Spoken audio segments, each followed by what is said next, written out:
Allô guys, j'espère que vous allez bien cette fois-ci. On va en direction de Ouganda, quelque part en Afrique, côté géographie, il y a 54 pays. Dites-moi si vous, je sais pas. J'ai la flemme. Doit quelqu'un ça aller s'informer culturellement. Peut-être que je suis découragée que des gens d'Afrique trouvent le moyen de dire je ne sais pas où se trouve Haïti, qui représente l'histoire des Noirs.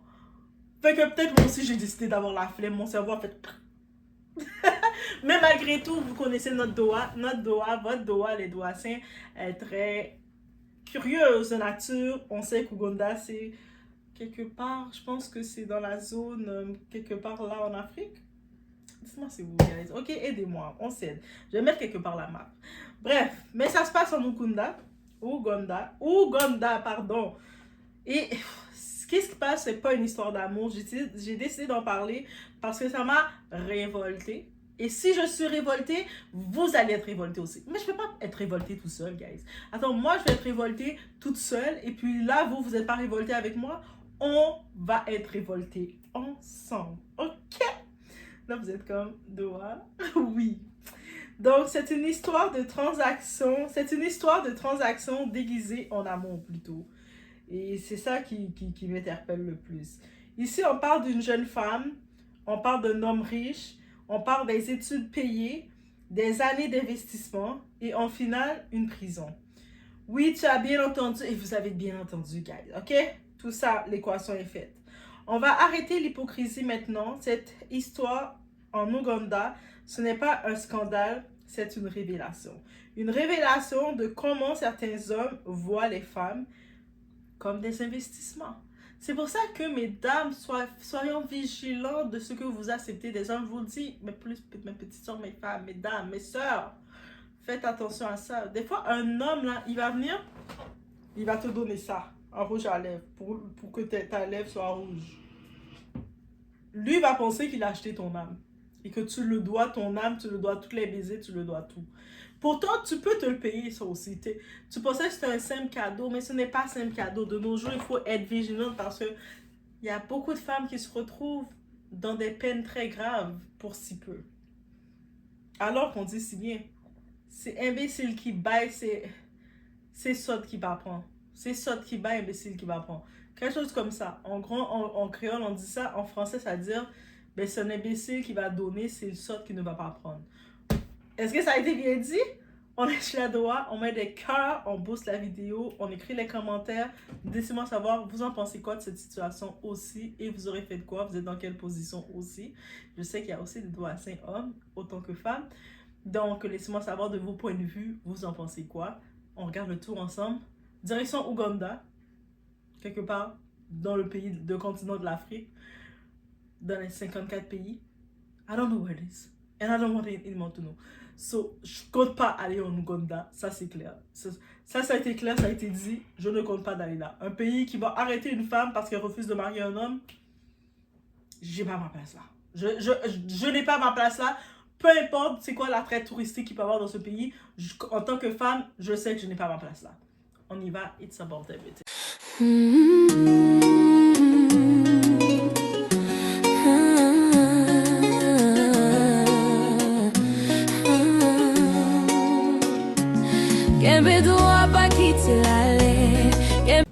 Donc, qu'est-ce qui se passe? Pendant 11 ans, un homme paye, un homme donne, un homme finance, et dans sa tête, il n'aide pas.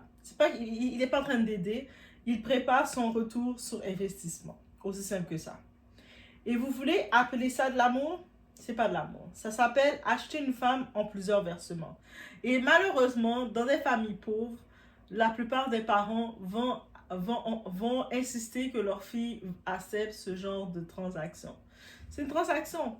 Tu payes un produit sur plusieurs paiements. Et ce produit-là, ça tombe bien, c'est une femme. Une femme que quand tu vas la marier, qui va devoir s'occuper du foyer, s'occuper de toi, tu vas avoir accès à son corps quand tu veux, tu vas avoir accès à décider qu'est-ce qu'elle peut faire ou pas, parce que dans ce type de pays-là, ben, la femme, même pour aller se faire soigner, si elle n'est pas mariée, elle ne vaut rien. Donc, on imagine.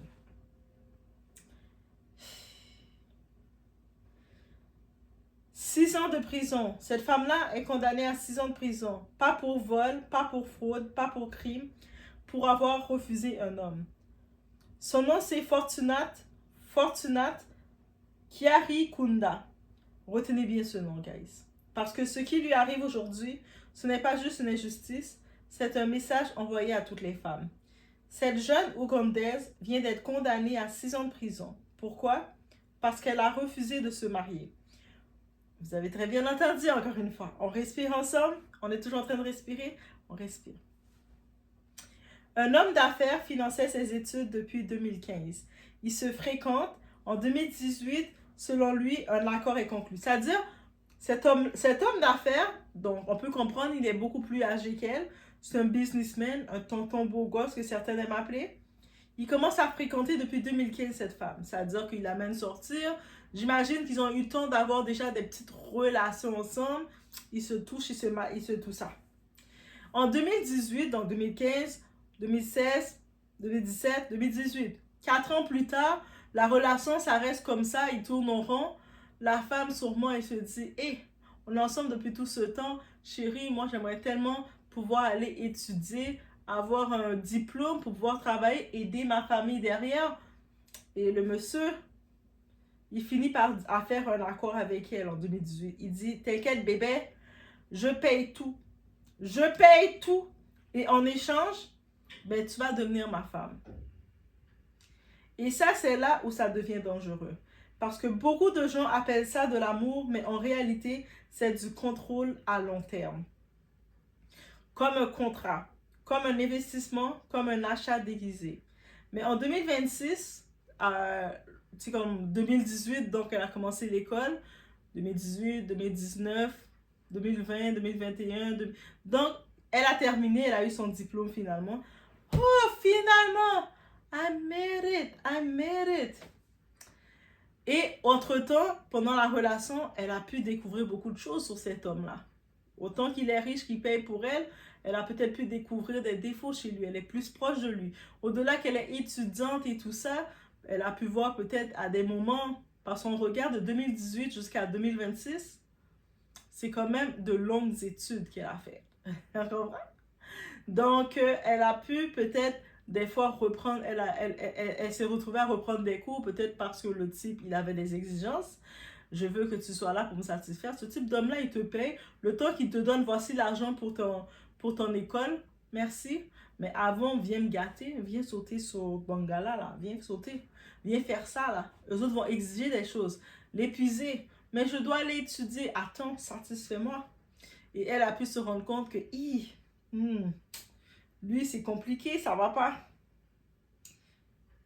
Et pas parce qu'il n'est pas de son niveau, parce que l'homme, c'était déjà un homme d'affaires. C'est peut-être de son caractère, peut-être la façon dont il lui parlait. Parce que certains types d'hommes, quand ils pensent qu'ils t'ont acheté, ils te possèdent, ou t'es sur leur emprise, ils peuvent te parler de n'importe quelle façon. C'est-à-dire, mesdames, peu importe le côté financier que vous avez, peu importe qu'est-ce que vous faites, même si vous êtes serveuse, même si vous êtes hôtesse, même si peu importe le métier que vous avez votre petit argent, c'est votre argent à vous que vous pouvez vous débrouiller. Gardez toujours votre argent à vous. Faites pas en sorte que l'homme, tout va dépendre de cet homme-là. Et surtout si cette femme-là, on ne sait pas sa situation avec sa famille, mais si cette femme-là vient d'une famille pauvre, donc au-delà que l'homme va payer les études de cette femme-là pendant les 11 années, ben, il va payer aussi pour la famille. Les familles pauvres, là, c'est la plaie. On peut, tu sais, concernant les amis, l'entourage, on peut choisir nos amis. Si on voit qu'un ami ne nous correspond pas, on peut le flocher facilement.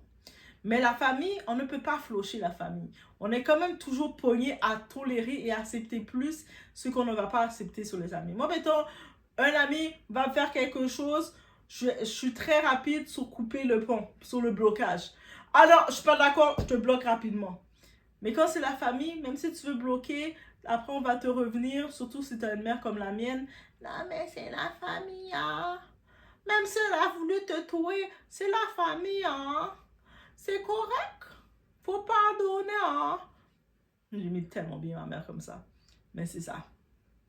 Donc, c'est ça. On imagine la famille aussi à profiter. On ne le dit pas, mais à aussi profiter. Et je pense que dans ce procès, au-delà au-delà de la femme qui a payé les études de la femme, je pense qu'il s'est retrouvé dans ses frais, il était responsable de toute la famille pauvre. Mais en même temps, monsieur, tu décides de payer les charges de cette femme-là. Donc, tu savais que cette femme-là, belle comme elle était, des belles formes comme tu l'aimais, tu savais donc que c'était une famille pauvre. Donc, c'est quoi ton plan de te marier avec une femme d'une famille pauvre? Tu sais que tu vas la dominer. Sa famille, ils vont être des rapaces dans tes pieds. Ils vont compter sur toi pour tout. Il y aurait leur tonton qui va être malade, la maman qui va être malade, le papa qui va être malade, le frère qui va avoir besoin de ci. Tu vas te retrouver à devoir dépanner pendant qu'elle étudie, tu investis pour ses études, mais quand elle va à l'école, mais la famille va compter sur que tu les dépannes. On connaît ça. Donc, on ne dit pas les raisons. Par contre, c'est dommage, elle ne dit pas les raisons pourquoi elle a dit non en 2026. C'est de ce côté-ci, c'est comme, ok. Et c'est là que tout bascule. L'homme, c'est un homme d'affaires, c'est pas un homme qui savait pas lire, c'est un homme très instruit, intellectuel. Il fait quoi? Donc, on avait un accord ensemble, donc de 2018 jusqu'à là, j'ai payé tous tes frais d'études et c'est fort possible qu'il a aussi payé les frais de toute sa famille de pauvres, de personnes très affamées. Donc, il a pu très facilement venir avec toutes ses factures, toutes ses dépenses et dire je réclame compensation. Aussi simple que ça. Et résultat, devant un tribunal, elle n'a pas pu se défendre. Donc, j'imagine que même se défendre face à ça, ça veut dire que se défendre, elle aurait pu dire si l'homme était, par exemple, un alcoolique, si l'homme était violent, elle aurait pu peut-être se défendre en disant voici pourquoi j'ai dit non finalement après tout ce temps-là, parce qu'il me battait ou parce que quelque chose. Non, elle n'a pas été en mesure de se défendre, donc elle a été déclarée coupable, condamnée à 6 ans de prison. Dans certains articles, ils disent que c'est 3 mois ou 6 mois de prison. C'est pas 6 ans, mais bref. Quand j'essaie de re-regarder, on me disait c'est 6 ans. Donc, c'est entre ces temps-là. Si vous la connaissez personnellement, il faut venir me dire c'est quoi. Donc, on est dans un monde où un homme peut décider d'investir dans une femme et si elle change d'avis, elle devient une criminelle. C'est quoi ça? De l'amour ou de l'exploitation maquillée? Parce que soyons clairs. Aider quelqu'un financièrement ne te donne pas le droit de posséder sa vie. Elle ne t'appartient pas, elle ne te doit pas son corps, elle ne te doit pas son futur. Et surtout, elle a le droit de changer d'avis. Mais dans ce système, le problème, ce n'est pas l'homme, non. Elle a dit non et le système, lui, a répondu prison. 6 ans. Et c'est ça le pire. 6 ans pour avoir refusé un homme. Un homme qui pensait avoir acheté son avenir, qui pensait que payer égale posséder. Et le pire, ce n'est même pas lui le problème, c'est le système qui a validé ça. Un système malade qui transforme une femme en investissement rentable. Tu paies ses études, alors elle te doit son corps. Tu l'aides, alors elle te doit le mariage. Elle refuse, alors on la punit. Voilà la logique. On ne parle pas d'amour, on parle de contrôle. On ne parle pas d'aide, on parle d'un contrat déguisé. Et la justice, complice. Parce qu'en condamnant cette femme, ce système vient de dire à toutes les autres, votre liberté a un prix, votre nom ne vaut rien, votre corps est négociable. C'est ça la réalité. Un patriarcat qui évolue, mais qui trouve toujours des moyens plus propre de contrôler. Aujourd'hui, ce n'est plus des chaînes, c'est des preuves, des accords, des investissements. Mais en final, le résultat est le même. Contrôler les femmes, les faire taire, les punir quand elles résistent. Et après, on s'étonne que certaines n'osent pas parler. Parce que même dans la justice, peut se retourner contre elles. Le problème, c'est pas une société qui transforme la générosité en dette et la dette en obligation de se soumettre. Un système où une femme qui dit non devient coupable et un homme qui impose devient victime. Et après, on va dire quoi? Que les femmes doivent faire attention. Ce genre de décision judiciaire envoie un message dangereux. Aider une femme égale ne veut pas dire le droit de la contrôler. C'est pas parce que tu aides quelqu'un que tu contrôles la personne. Il faut retirer cette arrogance-là. Tu sais, maintenant, je peux arriver, il y a quelqu'un qui a un problème et j'ai la possibilité, je te donne un coup de pouce, je t'aide. Mais la personne, là, me doit rien. Là, je peux pas venir vers la personne et dire maintenant, tu me dois la vie, tu me dois ton air. Investir en elle ne veut pas dire que tu as le droit de l'épouser. Refuser ne devrait pas être une punition. Ça équivaut pas à la punition. C'est exactement comme si on décidait, tu as été financé, donc tu es redevable à vie. Mais une femme n'est pas un projet, ce n'est pas une dette, ce n'est pas un contrat, c'est un être humain.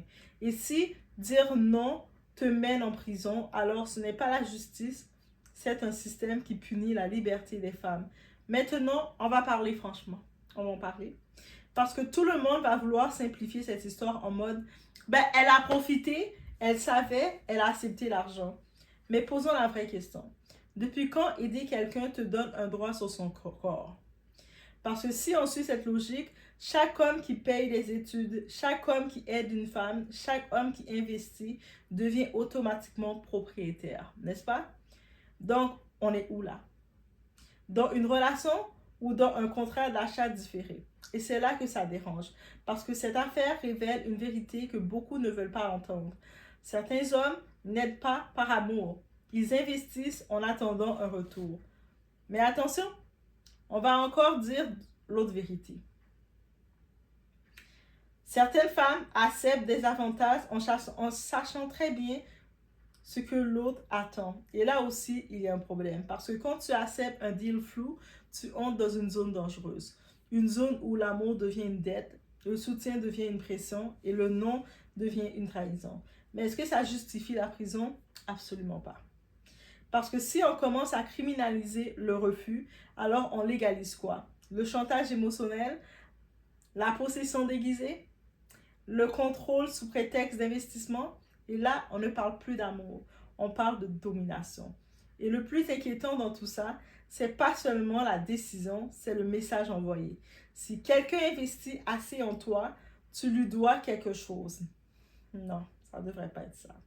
Tu ne dois pas ton corps, tu ne dois pas ton mariage, tu ne dois pas ton oui. Mais tu dois être lucide parce que chaque cadeau n'est pas innocent. Chaque aide n'est pas gratuite et chaque relation a un prix caché. Si tu ne poses pas tes limites, cette histoire, ce n'est pas juste l'Ouganda, c'est un miroir de la société. Et du continent de l'Afrique, on le sait comment la femme est traitée jusqu'à maintenant.